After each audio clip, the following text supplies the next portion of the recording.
Ladies and gentlemen, coming to you live. Well, you know the deal by now. Monday, Tuesday, Wednesday, Thursday, Friday, Saturday, any day of the week when you press play. It's Third and Atlantic with your host, Joel. I still find it weird when I say that name, but that's me.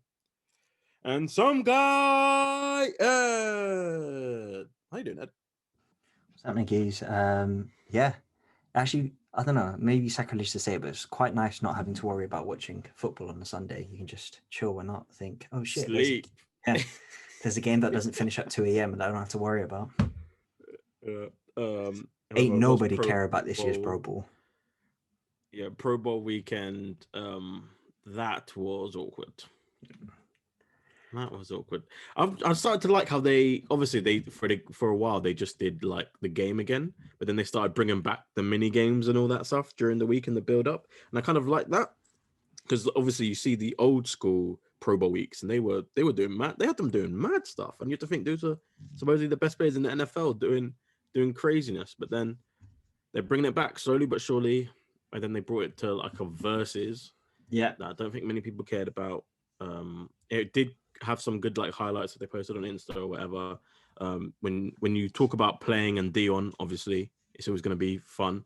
You're always going to get a good clip out of that. But when it comes to playing Madden, I don't care about players are playing Madden together, especially if they. Why would you bring someone in that can't play? It makes no sense. yeah, Keyshawn Johnson, he had no idea what was going on.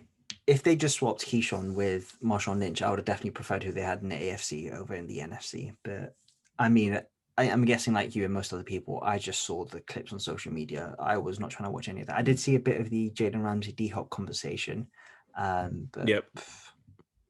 couldn't care less. No, the funner one was AJ Brown. Who was he against? It was AJ Brown, but then Dion hosted that one, and they asked if Dion could cover him. I saw something similar to that. Yes. That one. It was that one. I think was the best clip of the weekend because like, whoa, don't do it. This is their weekend. Don't do it to them. Don't do it to them. I was like, yes, this is what we're here for. And other than that, like, I don't watch the verses normally, so I didn't want to watch an NFL versus because I think that's even worse. Yeah, agreed. Like, it's the mini games are just super fun. There was the one who can throw it the longest distance. It would be sick if they could have a relay as well. An AFC relay and an AFC versus NFC relay would be really sick. They have had that last couple of years, but it's Obstacle weird, course. yeah, They the do an obstacle course, just like a straight 4x100. Yeah, 4x100 relay. Why don't they do that? Like that seems like the easiest thing to set up ever. So I always think it's because they don't want players getting injured. And like you see in FIFA, they always talk about like who's quicker. Like in Man City, it's always who's quicker, Sane, Walker, Sterling, etc. And they will say, well, can't really do it because if we pull a hammy after 100 meters, then we'll get into trouble because they are going for it. I'm assuming that's the same reason. Yeah, that's true. That is true. But you could always hope when these Pro Bowl situations come up, the two big talkers rub together, and suddenly we have a race on our hands. Yeah, exactly. Everyone's trying to go for Tyreek Hill's head. I was thinking it would be fun if the NFL could do the old "pick me" advert. They haven't done that for fantasy.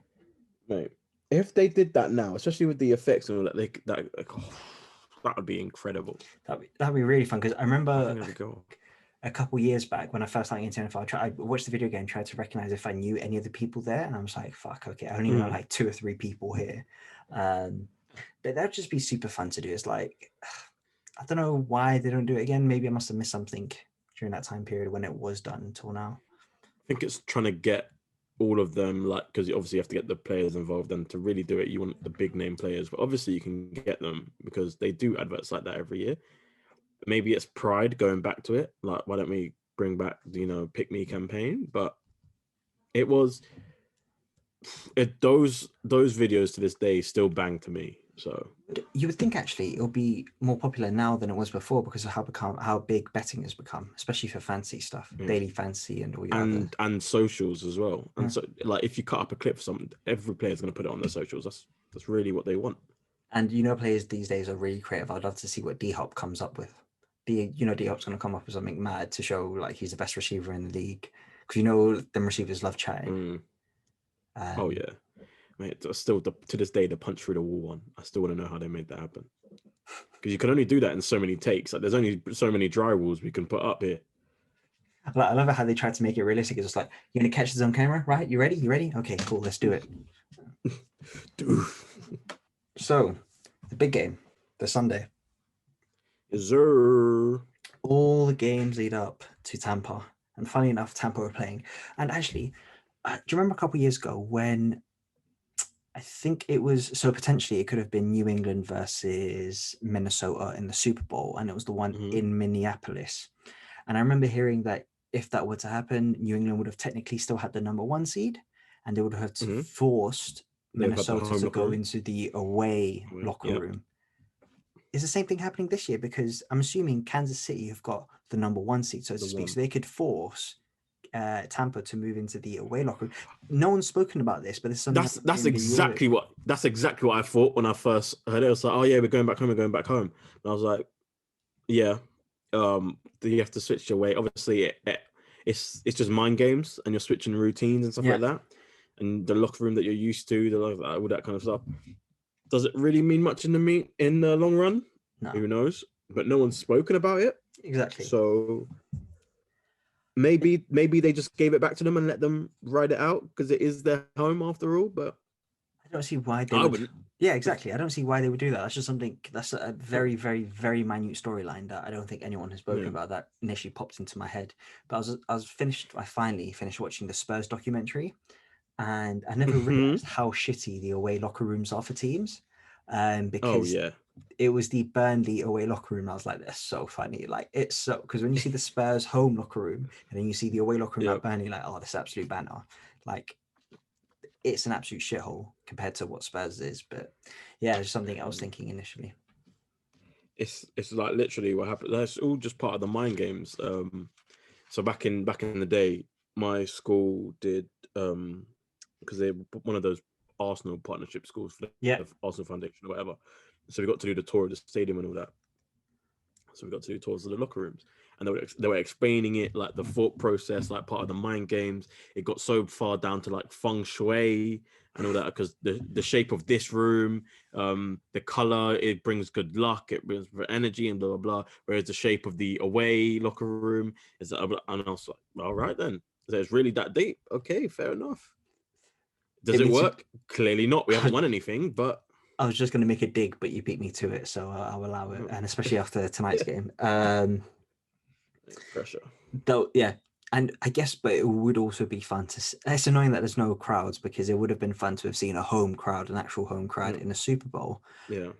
But even then, that would never happen because of the commercialization of the Super Bowl and the price of tickets. That you never actually get the home fans there, and because it's done separately in a separate raffle. I'm assuming.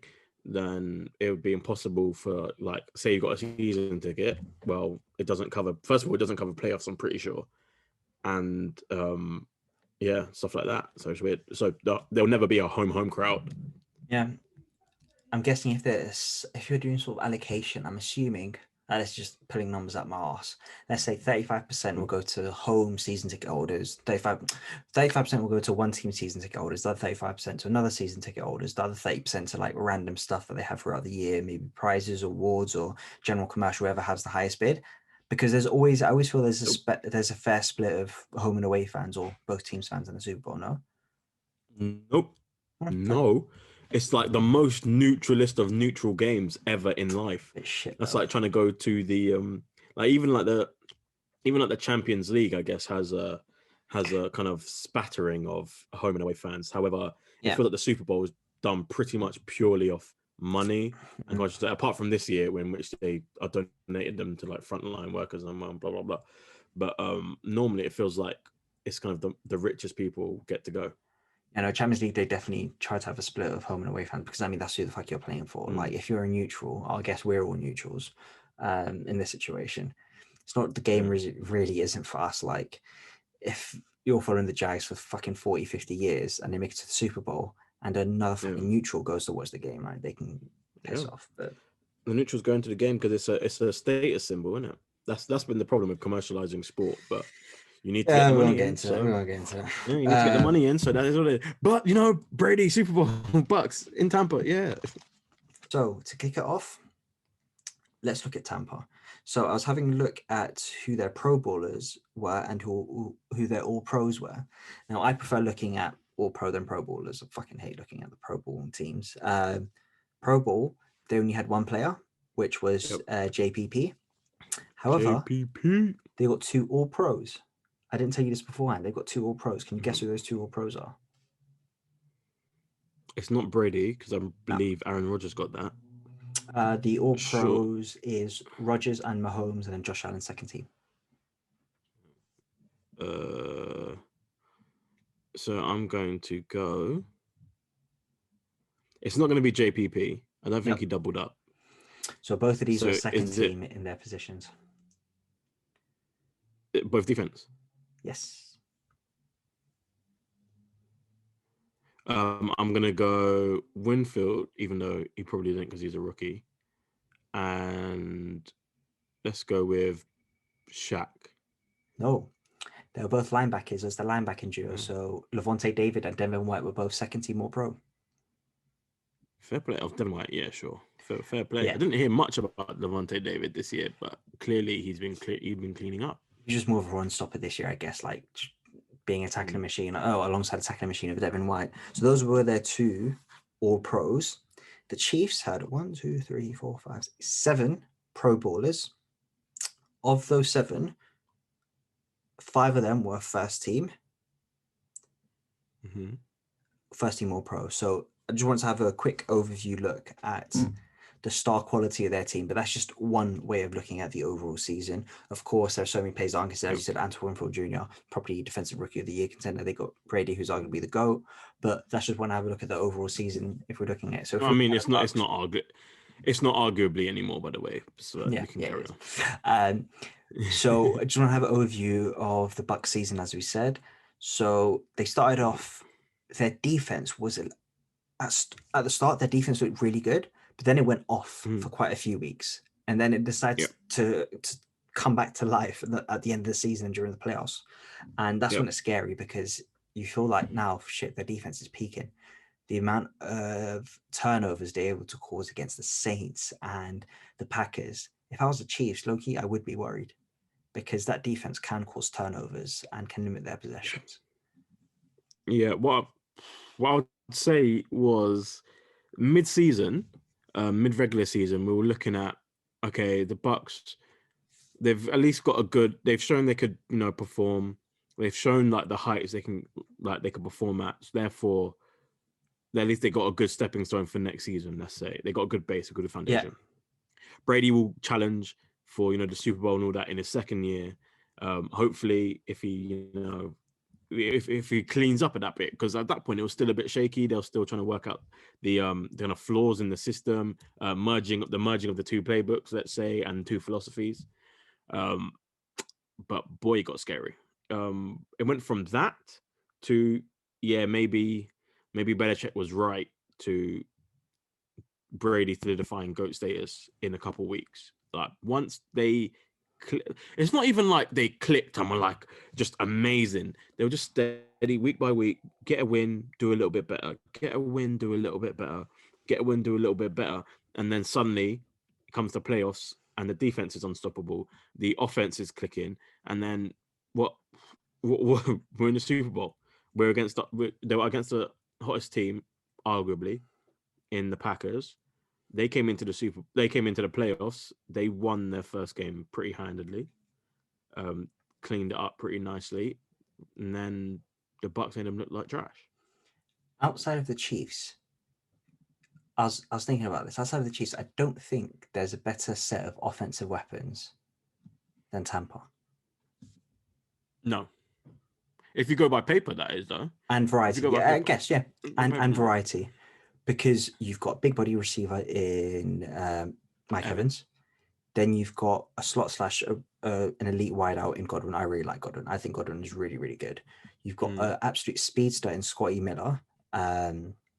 You've got Gronk, who can still provide you a big play when you need it, as you showed last week with, 20-yard catch and run? You've got a variety of running backs to use. Ronald Jones, and you've got Leonard Fournette there. There feels like No, but we're not going to act like we are not going to act like you were loving Fournette. We're not going to do that. I wasn't love is a bit of a strong word. Like, I had no problem with it. Obviously, James Robinson proved his worth this year, and it was right to get rid of Fournette for whatever reason, because James Robinson became the number one running back. No, not in terms of the Jags, but in terms of this year. Fournette hasn't done great this year. That's fair. But it's talking about coming up big at the moment. Like, he picked the right time to play his best this year. I mean, of all people, Joel, you should know how Leonard Fournette performs in the playoffs. So we know that's his bread and butter. He loves a little playoff performance. But I don't understand. Is it playoffs, or is it like what is it? No. Because at some point this year he had to tune in because he wasn't doing great. I think when he got to the playoffs, he's like, oh shit, like we've got 3 or 4 games when it takes all, like, let's step up. And he did play really well, I feel, in the playoffs so far, doing what we all know Leonard Fournette can do, be a big body bruiser and gain those extra couple of yards. Leonard Fournette always had that talent. Injuries has been his biggest downfall. And I think because of injuries, he loses his confidence, which is understandable. I think with every setback, we all lose our confidence, no matter what job you are doing. But yeah, a person you didn't mention. Go on. AB. See, completely forgot about the geezer. He was their second. He was their second in terms of targets this year, or catches even. Really? Yeah, it was Evans, and then AB was a catch behind, or something like that, or something pretty close proximity. But then, even when you think about, first of all, he came in halfway through the season. Yeah, let's not forget that. And we don't know if he'll play because he is injured. He didn't play last. Oh, he got injured in the last game. It's one of those situations. We'll see his temperament and his mindset.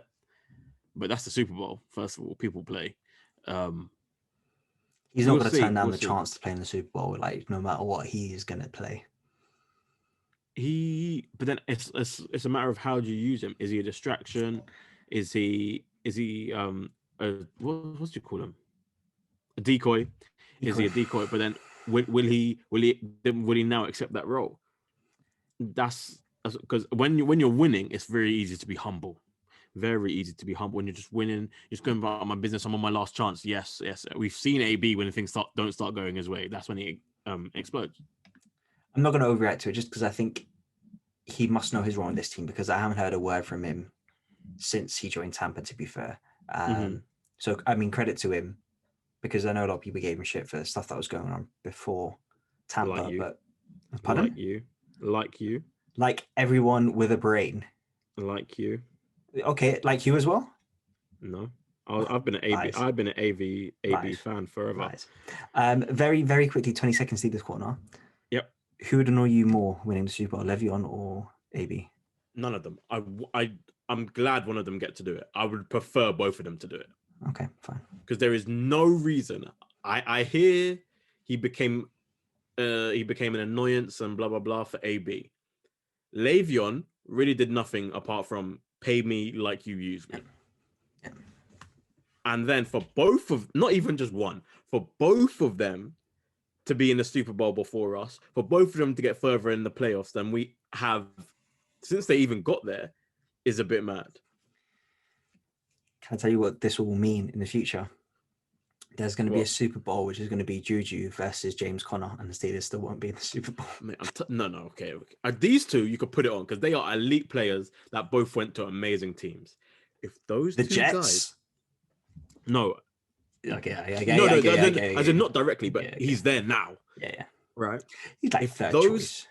If those, put me on the bench and let me get a ring. If those two, if Juju and Conner play a single down in the Super Bowl before the Steelers get there, I'm going to lose it. Cool. So I'm going to lose it. 20 seconds Steelers corner is over. No more talk about Steelers for the rest of the show. Okay. No, you know that's a lie because you love to talk about them. But carry on. Anyway, as we were saying, Tampa's offensive weapons. I do believe they got the second best offensive weapons in the whole league, and we all know that the Chiefs' defense can sometimes be suspect. That was always their downside. However, they have become a lot better and have got some game changers. Question is, will actually no, that I'll get to that when we get to the Chiefs. Bucks defense, really love them. They've got elite. Are they the players best in the league? No. I still think Rams have got the best defense in the league. Although it is very top heavy, and by the best defense in the league, they got the best. They got the best names. They got the best defensive names in the league. Yeah. I mean, I just prefer that. They've got the guy who can cause the biggest issue on the D line, and then they've got the guy who can cause the biggest issue in the backfield.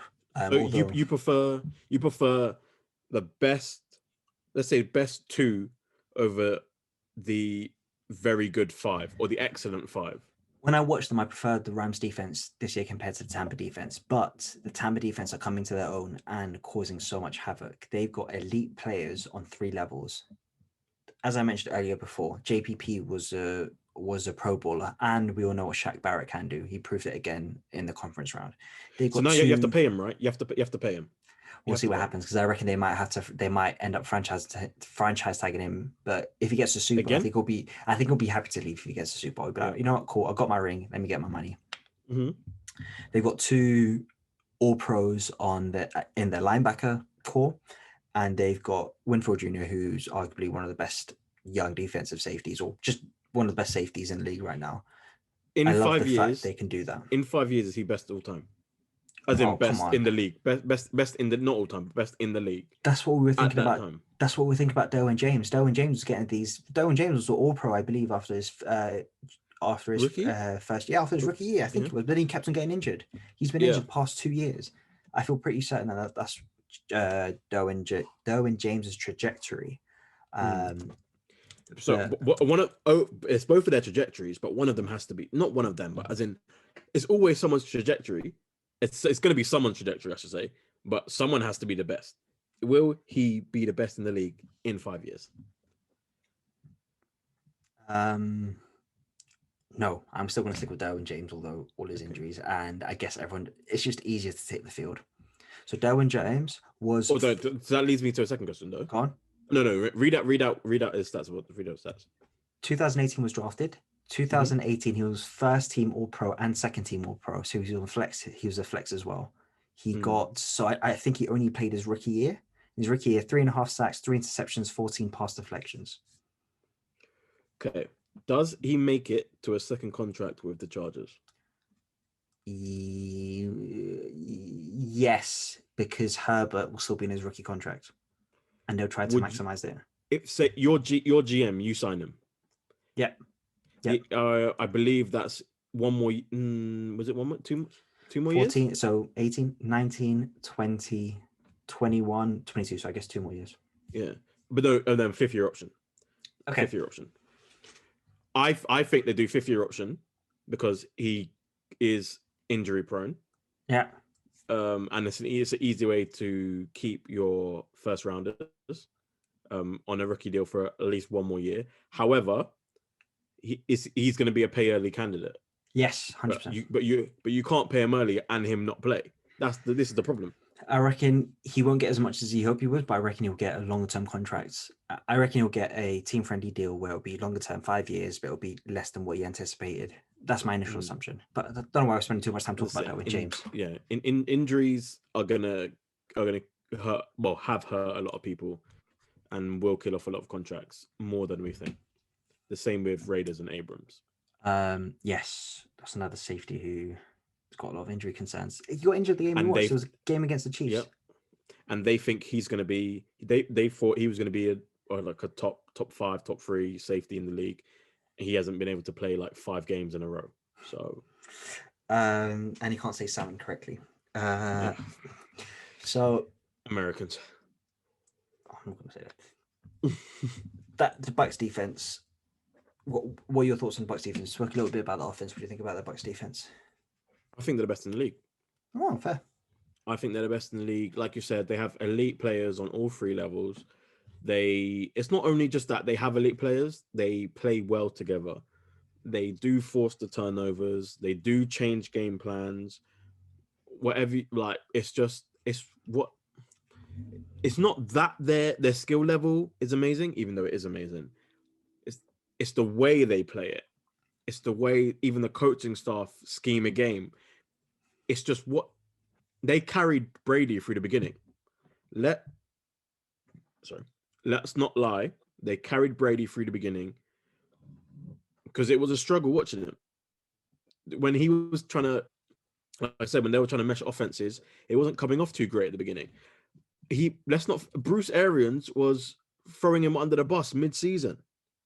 Like, it wasn't too long ago that he was holding press conferences saying Brady has to do better. The people that caused a lot of wins and kept a lot of teams in the game or out of the game were the defense. When are going against elite offenses, they hurt players. Well, not hurt players, but they hurt game plans. They did what they needed to do much better, I think, than the Rams defense. The Chiefs offense just needs to be wary of Tampa's defense, Tampa's ability to create turnovers on defense. Yeah. And one thing that actually we didn't mention and just popped into my head was we didn't talk about Dominican Sue.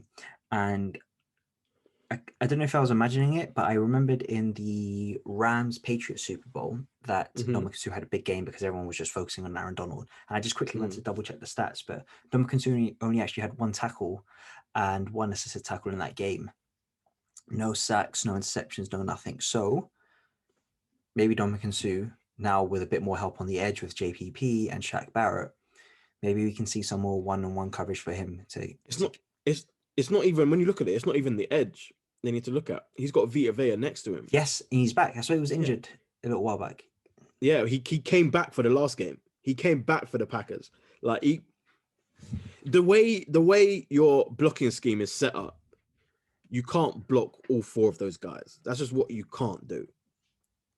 Vita Vea is going to take the double, and Dominican Sue is going to get the one-on-one, and then the 2 outside guys are going to get, obviously, tackle one-on-one.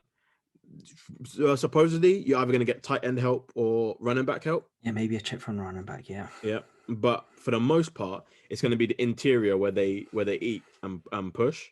So they're going to push through Vita Vea or Dominican Sue, and it worked for the Packers. Like, they didn't have an answer. They tried to solve it with keeping their tackles one-on-one. Like, they can attack your QB in so many ways that you don't know how to defend it.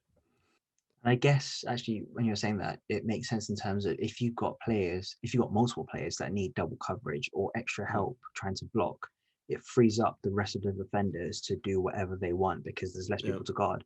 If you've got 7 players focused on blocking and a QB, it leaves only 3 players as receiving options. So and then you could as DBs, you could start playing the underneath of the route because the ball's going to have to come out quickly. It's all literally, I think this is very dependent on if Sue has a good start to the game. Because if he does, it messes up a blocking. It really does mess up the blocking team because Vita Vea is going to be there as a solid guy in the middle. For the most part, the edges. JPP, if you hold the ball long enough, he's going to get you moving. So, but then once again, no one is kind of as scary right now as Pat Mahomes on the run. So the way you rush now is that's going to be a bit different, but those guys can rush in multiple ways. I was just about to say, sounds like he may be taking Tampa with all this Tampa praise we're giving. Well, this is a segment about the Bucs, so you like the we're going to analyze the Bucs. Where can the Chiefs take advantage of the Bucs? Oh, like everyone else, off schedule plays. Okay. Once the rush, say the rush gets Pat Mahomes moving, the problem now is his toe. But let's say he's all good. Once he gets moving, what do you tell Tyreek to do? Oh, just move. Get rid of your defender. Just run. Yeah. Run. Tell the fastest man in the NFL, just run. Don't worry about a route. Don't worry about breakdowns. Just outpace your guy to any spot that there isn't anyone currently. And how many times are you going to bet on him to do that? Yeah, that's fair. Because I don't know too much about who Tampa have got covering their receivers. I'm not sure if they'll leave it to the linebackers. I don't know too much about who their cornerbacks are that they're going to have to cover. There is no way in life you leave a linebacker on Tyreek Hill. There is no chance. The Tampa linebackers are known for having their speed, but still, I don't think you're leaving any of them on Tyreek. So that is... You have to put, say, Devin Bush goes on Kelsey. He's big. He's just such big. He's just much bigger than Bush. Kelsey is. He's much bigger than everyone. That's the problem. But what you need is someone that can sniff out the route, because Kelsey's a route runner. The speed is not, let's say, the problem with Kelsey. Like he's not burning you. But he's not burning you, but he will body you up. But you want someone that can follow him on the route, because what people don't, he's physical at the point of attack, but he can shake you before that. Like that's what people aren't really clocking, it seems. Yeah. Like he's got wiggle. He's got wiggle. Yeah, exactly. He's got wiggle. So you need someone that can stick with him, be in his hip pocket. But then obviously this creates a problem for the body catch. But then you've got Tyreek. You're going to need to double him, because for the most part, your DBs cannot keep up with him over the top. Yeah. So you're going to need to double. So if you go bracket over or over under, so someone is not getting doubled. You can't double both of them, because then you've got Hardman on the other side. Yeah. So he's another one. He will run behind you. Yeah. So now you need the safeties are kind of out wide or looking for the deep crosses. That's really what you're looking for. The deep crosses, because it will get your safeties out of position. That's why Kelsey can eat in the middle. So you're gonna have one-on-one. You're gonna body him up. Those were the Bucks. Any more thoughts on the Bucks before we move on? Oh, we spent the whole time never said a word about Mr. Thomas Edward Brady, because his thing comes without talking, bro. He doesn't need anyone to big him up. When you talk about the GOAT, just know you're talking about Tom. So, question. Oh, okay. Okay. Do you agree with what Romo said about if the Chiefs don't win? That is okay. So I was going to transition to that. It's another point, but yes, okay. Let me ask you this first. Yeah. Will Mahomes surpass Brady's Super Bowl wins? If the Chiefs back office is able to do whatever magic they've done to just a yes or no. Do you think he could do it? Yes or no? It's very dependent. Yeah, I know, but just go with me with this. Yes or no? If he kept his weapons, yeah. Okay. I would say yes as well. And then I was thinking, shit, he would need 4 more Super Bowls. When I said it out loud, like, oh shit, he would need to do this another 4 times. And you think about all the other variables that come in, I'm like, no, I don't think he can. Because there's just so many more variables. Yeah. Even if he wins this one, he still need 4 more to equal, 5 more to win. Okay. When you say he needs 5 more to win, that sounds a lot. That's 2. And then you got... I'm trying to think. So now I'm trying to think of who comes after this. Who's a player that I'm scared will stop. I mean, that is not named Brady. I mean, a guy from Clemson might be able to. Not Deshaun Watson. A guy from Clemson might be able to do it. Yeah. We were just talking the other day about how he might be Matt Stafford, but on a terrible team that can never even get close. That was bollocks. That was bollocks. If anyone who doesn't know, you're referring to Trevor Lawrence with that statement. But yeah, when I think about it, fuck, we need to win 5 more Super Bowls. Like, yeah, we anticipate him to have another 10 to 15 years at the top, but that's excluding injuries, excluding what, as you said, what the front office might do, excluding what happens with Andy Reid, the rest of his competition. It just feels impossible to reach. So for the sheer fact that everyone, for the most part, but most people believe he can do it, I think that the opposite normally happens. When a player always gets lauded before said thing happens, it just never plans out as it would. There's been a lot of there's been a lot of the next Peytons, there's been a lot of the next greats, that there's always something. It's normally injury, unfortunately, but there's always something that comes up when everyone agrees that someone is the next blah blah blah. Because it never ends up like that. I mean, Aaron Rodgers, how many years as a starter was he before he won the Super Bowl? Was it 2 years, 3 years? He was a starter and he won the Super Bowl? And you thought he was going to be there. you thought it was going to be there at least once every other year or something like that. Yeah. But it never Mhm. happened.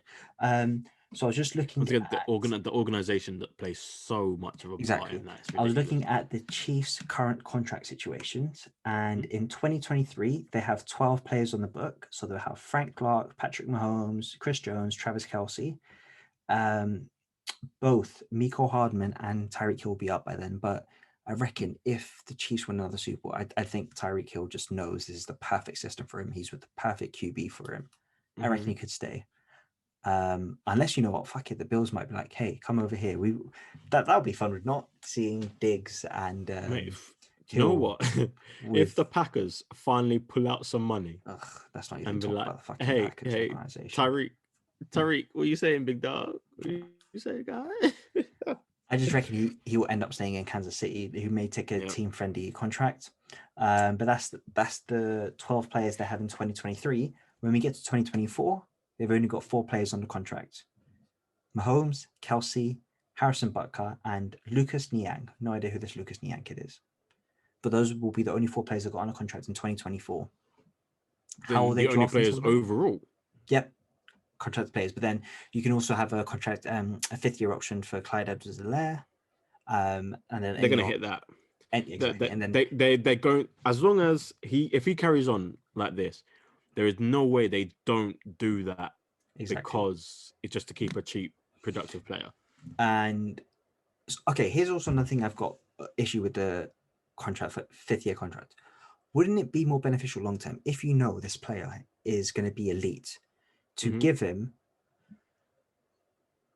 a longer contract? However, so okay, let's say instead of giving him a 4-year 100 mil, you give him a 5-year 100 mil, which is the same amount of money, but then becomes team friendly because the average is less. So you pay him his money a year earlier just for that added flexibility when it comes to the end of his I contract. see what you're saying. I didn't know why teams. I don't know why teams do more of that. Maybe I'm not looking at it Because correctly. the player's agent don't want none of that. So maybe this also relates to the Jalen Ramsey situation, because Jalen always said if he got paid earlier, because he initially didn't get paid on his 5th year, he wanted to be paid on his 4th year instead of his 5th year. Yeah. He would have taken a home time discount. Jags didn't want to. They wanted him to play on his rookie contract, and then 5th year give him his money. And I just still don't understand that, because in the long term, it's just more cost effective. That's literally it. They want that year to be on whatever the rookie was. Exactly. Because whatever you sign from that point on, literally in that 5th year, is going to be a jump. And if you're even thinking about like keeping them long term, it's going to be a very big jump. And for the most part, if it's going to be like a QB that you've picked up, their contracts jump up massively. Like they paid Goff early. Look where he is now. Like there's a couple that they've paid early and still didn't. Like Gurley was paid early. He's gone. I guess It's normally Rams because they're just poor with it. But I guess that's the counter argument, which is fair, because yeah, those were guys who got paid early and it didn't pan out. However, I guess Mahomes got paid early and for him it panned out because it was a longer contract and it's more team friendly near the end of the contract. Yeah, I would say that obviously the cause of the 5th year option was for what you've said. He's your guy. You're going to extend him. You might as well extend him out 4 years. The point of the 5th year was for those players that you don't know, but all the GMs flipped it and used it for, we know he's our guy, but we just still want him cheaper for that 1 extra year. Yeah. So the whole cause, like you said, if you solidified your place, you're not meant to be on that 5th year. So you're meant to be paid now or whatever. But the GMs obviously flipped it because they want to spend the cheapest amount of money possible. I just don't think it's smart GMing. And to be fair, at the end of the day, I think quite a few people had some issues with that Todd Gurley contract, because it's a running back, and we know how running backs can sort of break down as they get on, unless your name is Derrick Henry. And he was actually broken down at the time already, but yeah. Yes, he had quite a few injuries, but I think the Rams just wanted to do him a solid. And Jared Goff, I still don't think a lot of people are convinced by him. The arthritic knees, however you say it. But that's the situation. Lions are now. That's their situation in 2024. The Chiefs, they would have 5 contracted players and whoever they draft until then. So how will the organization do? We shall see what the front office does. They've done quite well so far to get all the pieces they currently have, even in terms of free agent signings. I don't know how they keep them next year, by the way. Next year, how many players? In I don't know how they keep them all next year. I think Hill is in his contract year in 2022. And then Miko Hardman, I think that's his last year as well. But then you've got all those O linemen, all those D linemen to be signed as well. Yep. To be fair, everyone said this last year and they kept them. But this year, I really don't see how they, especially with there's going to be not a drop in cap, but it's not going to rise like normal, or it's not going to rise at all. Or there may be a drop in cap. So it's like the Saints are discussing the over, and I think it's going to be, and eventually in the next 2 years or so, the same thing would happen to the Chiefs. They have only got 5 players over in 8-digit salaries, and only 4 players more than 20 mil. So the 4 players, you got Tyreek on 20, you got Chris Jones on 22, Patrick on 31, and Frank Clark on 26. I think Clark has gone out of all them.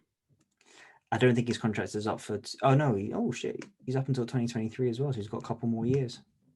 Both Chris Jones and Frank Clark are on the books until 2023.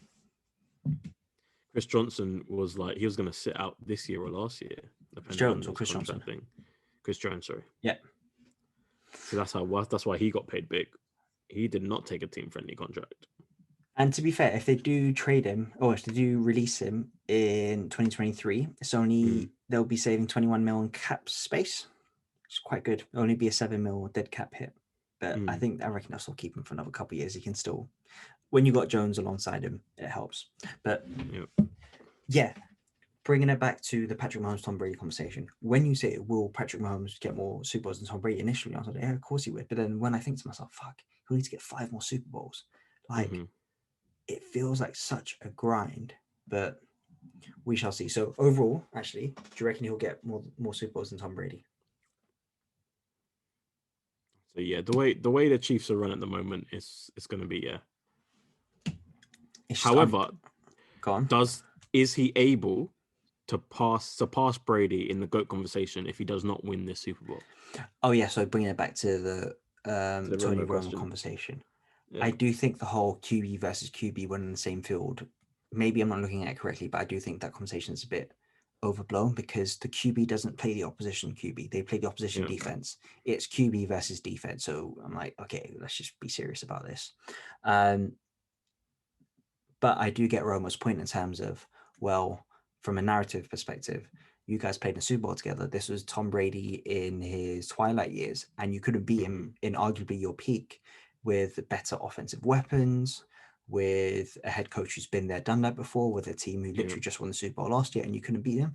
Oh, a bit of a knock, especially if Tom Brady's literally on his new team, first ever transition he's ever made, and he beat you. Yikes! That's and then he'll have 7, and he'll have 7. So you'll need 6 more at that point. Yeah, that's got fair play. I think originally your first response was like, it's like, yeah, of course he can. He'll pass Brady if you don't get it. Exactly. But like you said, when you start deep diving into it, if he doesn't beat Brady now, what he would need to do to then go and beat Brady, even for Brady, it was impossible the first time. Even for Brady's legacy, I mean, his legacy is still bad. He's still the GOAT. But 7-3 sounds a lot better than 6-4. Yes, because 7-3 means you've won more than double the amount that you've lost. Yeah, 6-4 means, well, if Atlanta didn't exactly fuck up, you could be 50-50. But then I guess you can say that for every single game. Oh, but then the Giants weren't supposed to win. Exactly. All that kind of stuff. Then you start doing ifs and buts, and then if what's his name, Gostkowski didn't make, was it Gostkowski? I think it was Gostkowski. If he didn't make the field goal in the first, no, Vinatieri. If Adam Vinatieri didn't make the field goal in the first Super Bowl, then Tom would be 5-5 as well. So people bring that up now. To be fair, people do bring that. People up, like me, especially that kick. People that don't like Brady, but it's like. When it's such one of those things, you say, of course, he has time in his hands, he has blah, blah, blah, blah, blah. So obviously, Pat still has a chance to beat Brady. But then I think Roman really was looking at it as okay, if he doesn't beat him now, when would he beat him next? Again, And it's then fair. what would he have to do to then beat whatever his current status is at this point? Because literally, if Patrick Mahomes does not beat Tom Brady now, Brady does go further ahead. Like it's not like one of those, it's just maybe. No, he statistically creates a bigger gap. Loki, I would like to see Patrick Mahomes on a team that doesn't have that many weapons and see how he does. Because you want to see if that magic translates. You want to see if that. Yep. I remember when Steph Curry was having his mad run of when he was in unanimous MVP, just hitting threes from everywhere. Mm-hmm. And Beach Report did an article of if Steph Curry was on every other NBA team, how would they be doing? And like every other either teams in the lottery, if they're Steph Curry, I think they were projecting them to be a lottery team, to be a playoff team, something of that nature. Yeah. Thinking if Mahomes has C- or C weapons, how would he do? I think part of the Mahomes charm is that he has receivers that can separate, not unexpectedly, but when they don't expect to. If you get what I mean, like he goes out and he could throw it to anywhere and they can get under it, so they can break off a route at any time because he's running. So, but then they've obviously had to work on that. But then now you've got to start thinking if your receivers aren't so great at recognizing, okay, he's going there. My route is supposed to take me here, but now I need to go here. Or here's the space, blah, blah, blah, in this defense, blah, blah, blah. Can he do it? I think he could hit them. I don't think he could hit any receiver at any point. The question is, will the receiver get to where they need to get to? I don't know. It's something that I do want to see. Like 3, 4, 5 years from now, when Kelsey and Tyreek Hill aren't what they are now, When they definitely cannot keep them all. When they definitely cannot keep, the question will be answered.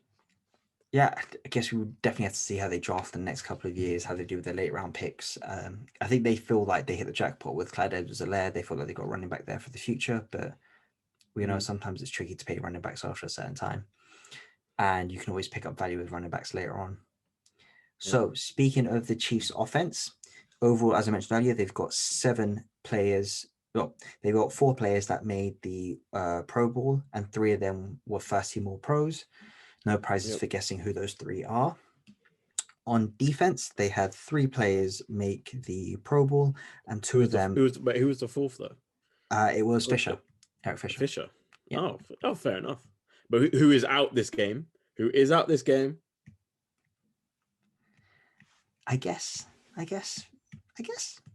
so you got a good pass rushing team, and then their best blocker is out. So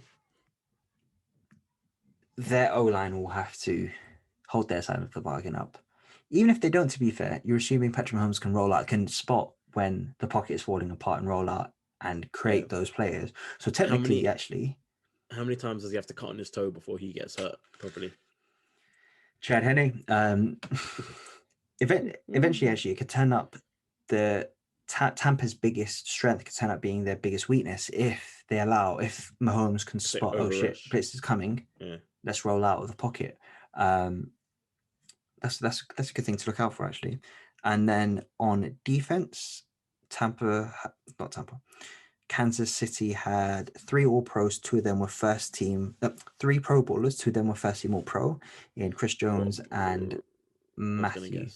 Oh shit! Sorry, I was gonna guess. But then who was the third? Frank Clark was a Pro Bowl. No Sorensen.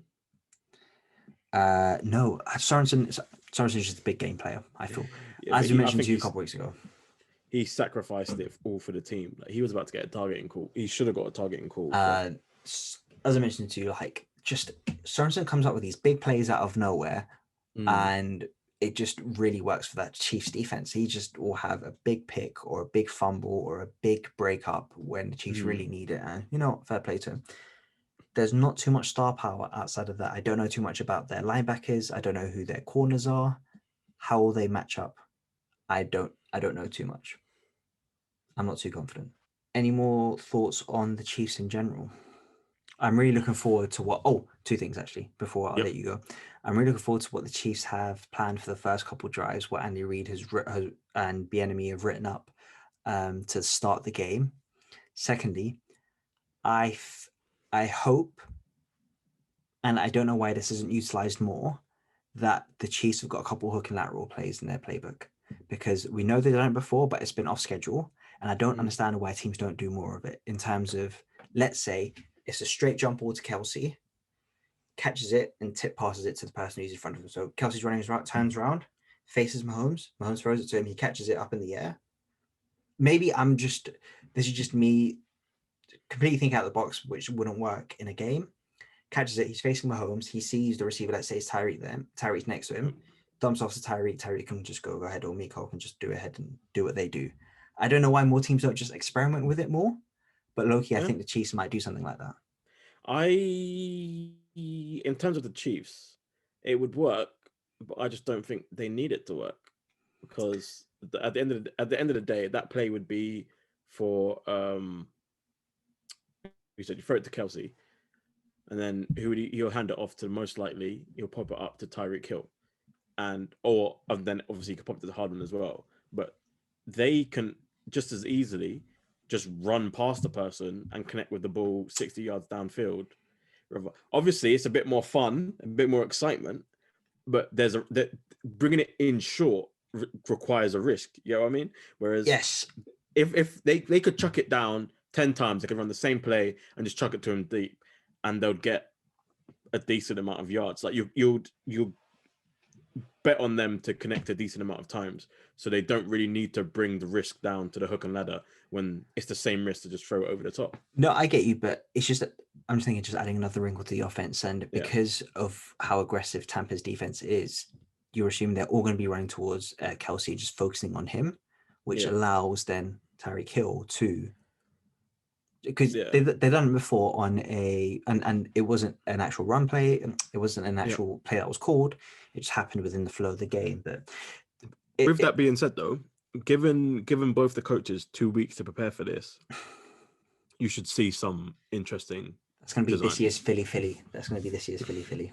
I think there's going to be a couple Phillies in this game. Oh yeah, actually, Tyreek Hill might throw a couple balls, or one of the. I remember Watkins used to. Sammy Watkins loved throwing some balls from a wide receiver position on those fake run plays. Your thoughts on the Chiefs?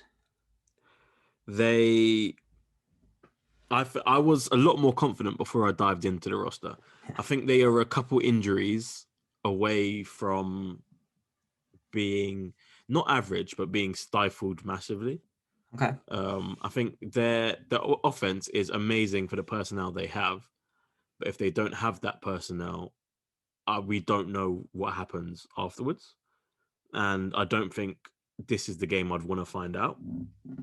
So that scared me a little bit. But with that being said, if all goes ahead and everyone's at full strength, ready to, first of all, they have a lot of decent opt-outs that have put them in this position, I think, because they opted out for this season. Let's not forget one of their guards is also a doctor. He has a doctorate, so he's out there battling COVID on the front lines instead of playing in this game. But so it's like stuff like that. Like they have when you look at their inactives, they have a lot of decent players on there that opted out just for the whole season or are injured. But their key guys have stayed healthy, which is why I don't think you hear much about it. But I am kind of scared now. But this should go. I don't see why. There's no reason why this can't be a fun time. So you were saying earlier actually about Tampa having Anton Winfield and Tristan Wirfs on the all-rookie team, the PFWA all-rookie team. Let's check it for the Chiefs. So the Chiefs actually have, they got their punter, Tommy Townsend, obviously. Their punter is on the all-rookie team. And they've also got Snead, their cornerback, as a rookie. But as a rookie, he's going to have to come up against either one of those big boys in Evans or Godwin or... That's right. I don't know who you match up with who. Like, looking through that, I couldn't place matchups, which is what you're going to... Obviously, they are much better at it than me. They spent a lot more time on it than me.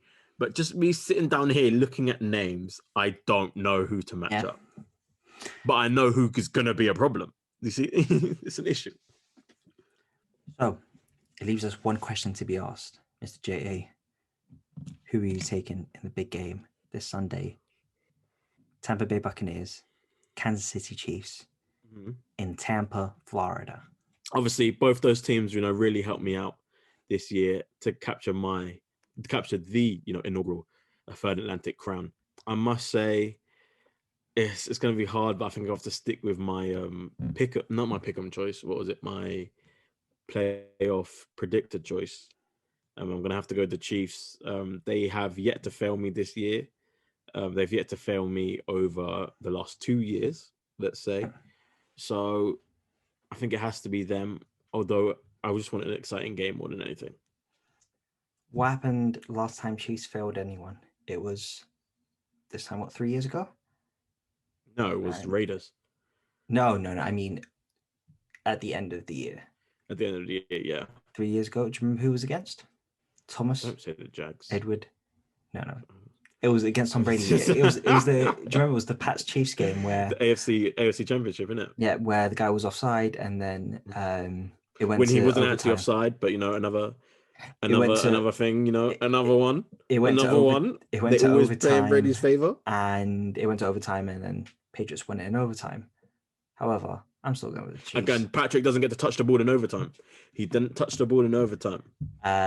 Neither did Matt Ryan in Super Bowl whenever it was against the Patriots. But anyway, although he was playing shit. He deserved to lose that after that. He deserved to lose that at that point. Like you, coming into the playoffs, we spoke about, do you have the Chiefs over the field? And we're both like, we'll still rather take the Chiefs just of how dominant they're looking. And they didn't have to kick into fifth gear throughout the playoffs. Like, they didn't have to kick into fifth gear against the Bills.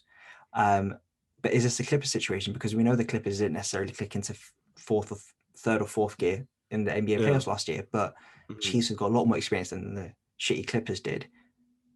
I'm going with the Chiefs as well. It would be really fun to see Mahomes win again. Yeah, but after a while, I think for the legacy, I think it'll be a better legacy debate. Obviously, if he wins, so it leaves more for the future, and Brady, I think, will in turn then stick around longer. But we shall see. And I look forward to after the Super Bowl does happen when we talk about their futures. So we'll speak about the moment, live in the moment, talk about the success of both teams, and then talk about what does their future hold? How will they do next year?